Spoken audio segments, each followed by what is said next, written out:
Hey guys, in the fast lane here. Today I'm going to show you how to recharge your battery by filling it with distilled water. The tools you're going to need for the job is either an X-Acto knife or a utility blade, a pick, screwdriver, something like that, some crazy or super glue, a turkey baster, and some distilled water and a napkin, and of course a battery. So why use distilled water? I'm sure it's a common question out there. A lot of people will use just regular spring water or just regular drinking water, and that's a big no. The reason for that is distilled water is pretty much steam. It's basically the most pure water you can possibly get, with all the minerals and lime and all that stuff out of the actual water itself, where spring water has a lot of lime in it and other kind of minerals and stuff, like something like 500, 600 different types of minerals and stuff floating around in that water that you're drinking. The reason why we use distilled water is because it doesn't have any of that. And if you pour regular spring water or drinking water in this battery, it's going to get onto the inside of the fins on the positive and negative terminals, and you're going to end up getting corrosion inside there, and it's not going to become positive or negatively charged. As for the battery I'm using today, it's a YTX5L-BS. It's a 12 volt 5 amp scooter battery. It came out of a 50cc GY6.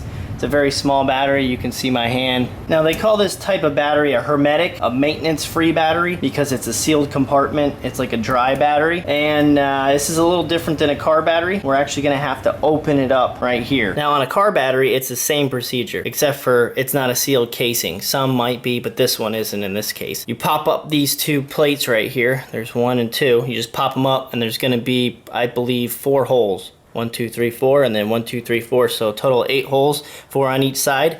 And those need to be filled up with distilled water if they're low. And then you can resume to recharging the battery. So first thing I'm going to do is I'm going to pop off this positive part right here and set that aside. And right here, there's an actual cap, as you can see. It's just a little rubber boot. You're going to go ahead and pull that up, set that aside. Now we're going to have 1, 2, 3, 4, 5, 6 holes just like this. So we got to get into this part. This is where all the chamber is. So you're going to stick your flathead, screwdriver, utility knife. We could use a utility knife, but this pick's actually working pretty good. So I'm just gonna get up under here and just kind of pick away a little bit. Just want to go a little bit at a time. And watch your eyes. I'd wear some glasses, goggles, protection glasses, because this is acid. And that's pretty much it for that. We're gonna set this strip aside. So here's the ports I was talking about, and these are cells, and all these are what we want to fill up.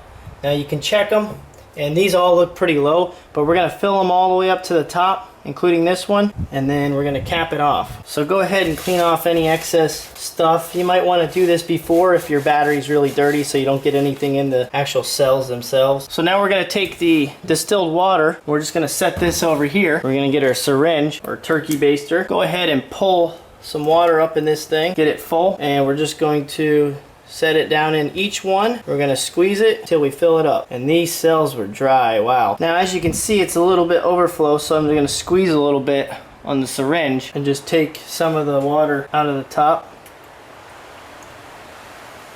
And that should be good. Now with this battery, I don't need to go ahead and put any crazy glue or anything. Some of them need it, but this one seems to be pretty nice sealed already. So I'm just gonna lay this over the top and just press it down one at a time.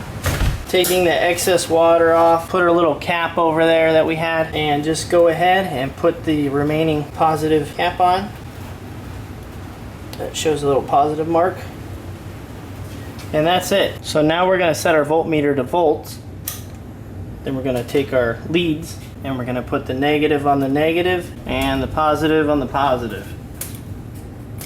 And we're going to see if we're getting 13 volts, which is good. If you're getting really low, then it's not working right. One of the cells is possibly dead. So now we're going to take our charger and we're going to go ahead and charge this up. We're going to set our charger 6 volts, 12 volts. We're going to set it to 12 volts because this is a 12 volt battery. We're going to hook our positive up to positive, our negative up to negative. Now we're just going to plug this charger in, let it charge until it goes back down to 0. You can see on here it should shoot up and then drop back to 0, and then that means it's fully charged and we can install it back in the scooter. Well guys, hope you enjoyed this video on how to recharge your batteries. If you like this video, please comment, like, subscribe, and I'll see you guys next time.